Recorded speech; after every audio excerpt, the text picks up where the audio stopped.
Hello, everybody. Welcome to the Newbury panel. I'm Nick Decosemo. I am the editorial director at Mixmag. Here we have a selection of some of the brightest and best new talent in electronic music, artists, managers, broadcasters.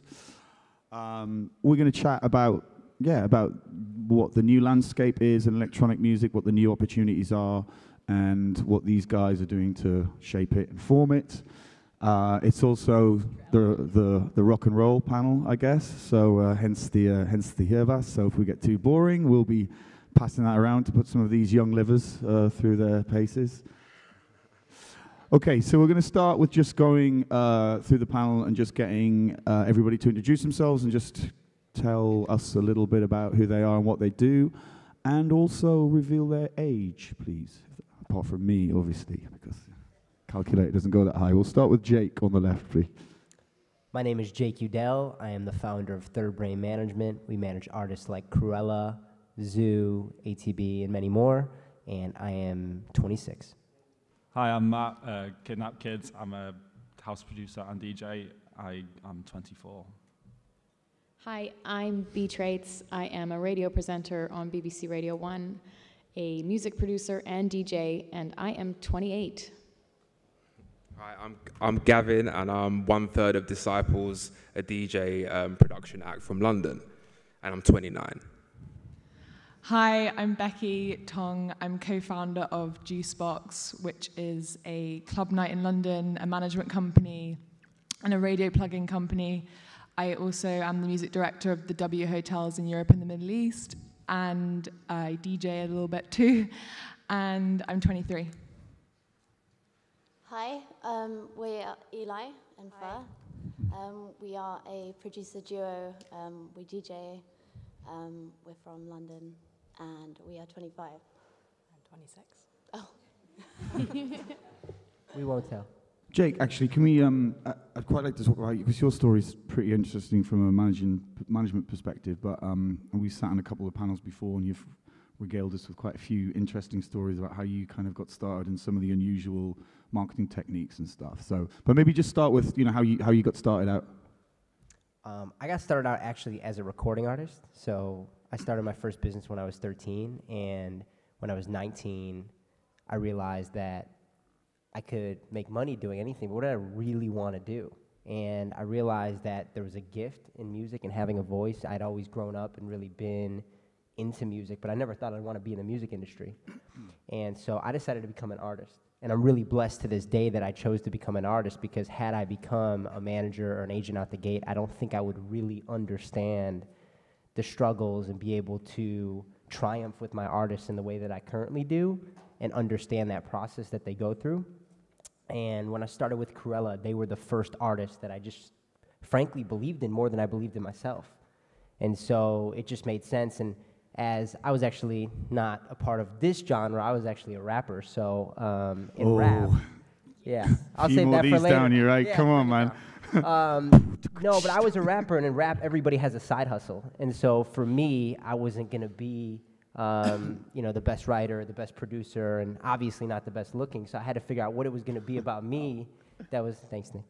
I figured out what it was going to be about me that could take me to that next level, and I just really set out to become the best marketer. I realized that music marketing wasn't advancing as quickly as some of the other industries. They were so anti-technology.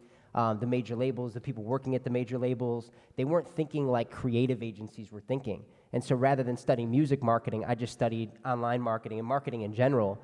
And I think when Cruella and I started working together, it was like that first time when all the pieces of the puzzle were really there. So we just really had to find our way. So we, long story short, I mean, we bootlegged a Skrillex record and let it out there in the world in a way that kind of enabled a certain sense of curiosity. And I think, the record that he had put out was very minimal, and we created a version that had a lot of rock and dubstep elements and the girls singing, obviously.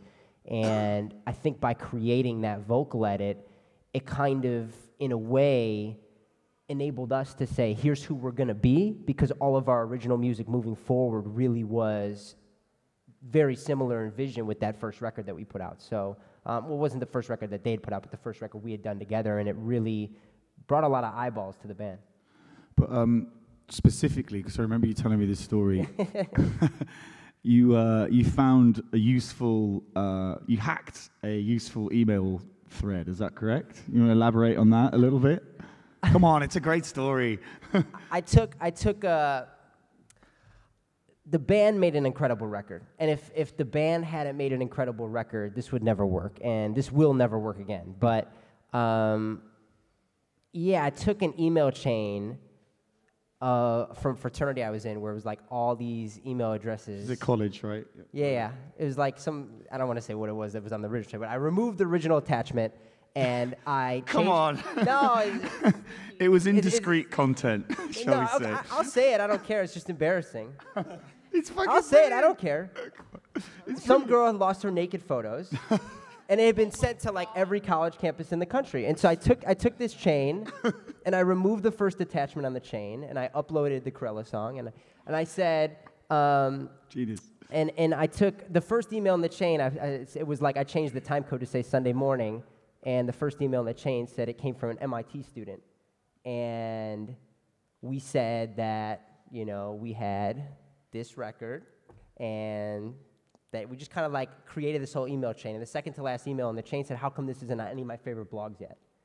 And the last email in the chain said, I'll send it to a couple of my favorites right now. And it was two university kids talking to each other, because I took my friend's university email address from Hofstra with his permission. And when we sent it back, though, we had BCC'd every major music media outlet in the country. And within like 2 hours, people thought that it was like a leaked Skrillex record. And that was the beginning. Corella was born. Yeah. That's genius. So, I mean, it's like, Thank you. That is new school marketing. Thanks. That's what it's all about.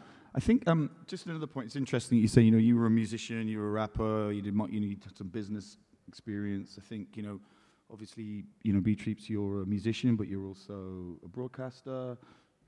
Becky, you do lots of different stuff. You DJ, Juicebox, all that PR, radio plugging, right? Yeah. So I think do you think part of like being the new breed or in the new landscape is like you can't, sometimes it's not enough just to do one thing, and you need to do several things? I don't know. Your thoughts? I think it definitely helped me do a lot of different things, because it all has ended up feeding into one another. Like, if I didn't do the radio, then Juicebox as a club night probably wouldn't have been as successful, because it's just being on that new wave of like everything that's like coming through. You're just constantly searching for new music, and it just gives you more and more content to kind of use in different ways. And when I reach out to artists and look to get involved with what they're doing or put them on the club night, if they're not free for management, then there's a way of getting involved in many different ways. So it's good. I know that like a lot of old gits like me that used to make music, or my friends, older people that made music,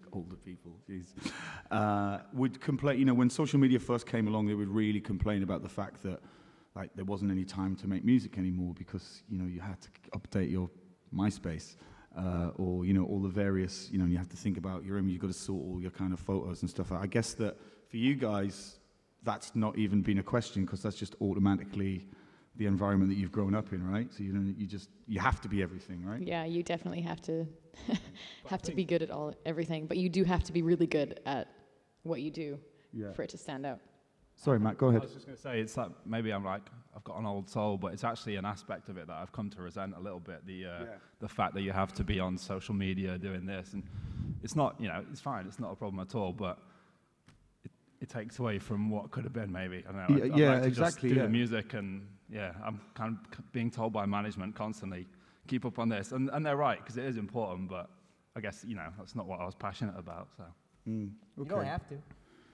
Yeah. Yeah, I mean, that's also true. Saying that, I could just not do it. I'm being dishonest there, but I feel like I do basically have to in the current climate. Do you think your career would suffer if you didn't do it? Absolutely, yeah. I think it depends on the artist, right? So like Zoo doesn't use social media at all, literally zero. He's never posted on Facebook. He's only posted his videos. So he's got 3 Facebook posts. He doesn't use Twitter. He doesn't use nothing. Fair enough. So I guess there's people who work, they kind of have that air of mystery, and that's almost the marketing in itself. But once you're out there, you kind of, I feel at least the need to keep it up. I'd love to know how you market that then, as his manager. Well, what do you do?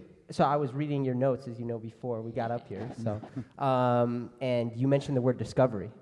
And that's really, I think, what it's all about. I think that the kids are more interested in discovering. And so if they feel like there's something that they can discover, I mean, with Zoo, it was really no secret. Like, we took a bunch of Outkast records and redid them in a way that was like a cover record. And we called it Moves Like Miss Jackson. And we put it out without a name. And it just had his logo present. And he, as an artist, was really into the concept of remaining behind the scenes. He felt like art was so much more powerful than face, yet in America specifically, face was so much more present. And so we had to find a way as a team to execute his vision alongside him. And when we did that, a lot of people just started talking about him, saying, who is this person behind this thing? I remember there was even one article that came out where people thought it was Disclosure and Outkast together, that they were going to perform it together at Coachella. And so it just got like really out of control. And that rumor couldn't, I mean, just popped up out of nowhere, right? I mean, it's, it's not. So at that point, it's like, I think there's, if the story's good enough, because people don't buy into the social media, they buy into the story, the artist's story. And I think that's what... Well, and the music, I guess, that's what the question really touches on, right? Is like, you have, as an artist growing up today, you have access to your fans in a way you've never had before. And by virtue, you're in control of your career more than you've ever been before. And therefore, you think you have to always be in control. And that's the challenge, is how do you find a team of people around you that can execute your vision so you can be creative? But the other guys, do you feel a little bit, Disciples, you're quite vocal on Twitter. You use social media. Do you feel trapped by social media sometimes? Do you feel like it's as much as a curse as it is a blessing? I think it's very important now. I guess it's a massive part of the business aspect of being successful.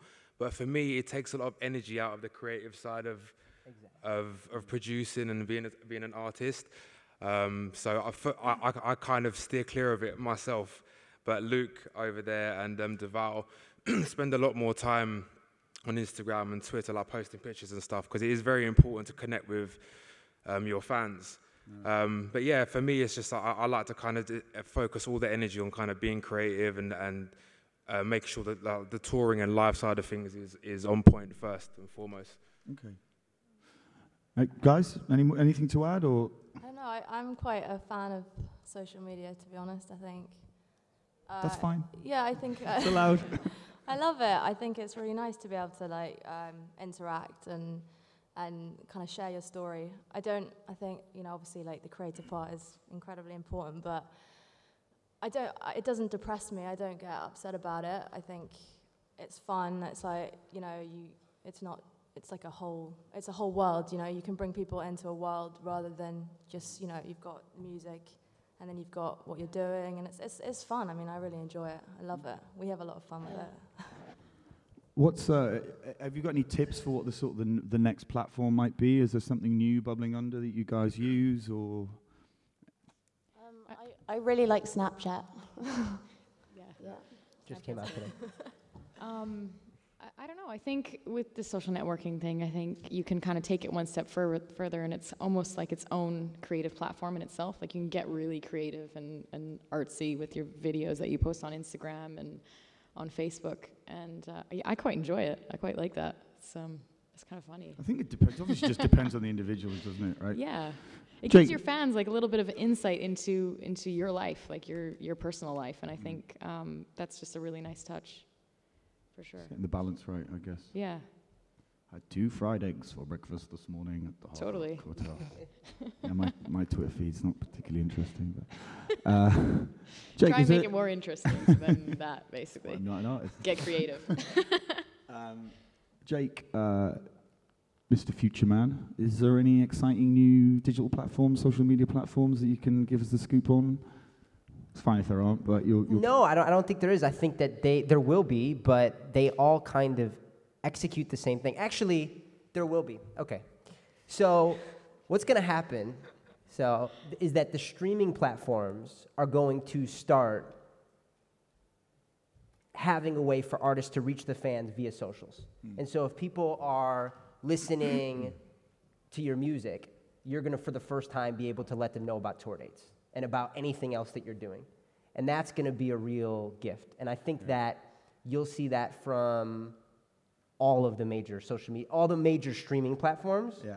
And it's going to be interesting to see if they're all valuable or if one of them takes the lead as being the choice way that we choose to contact, our fans.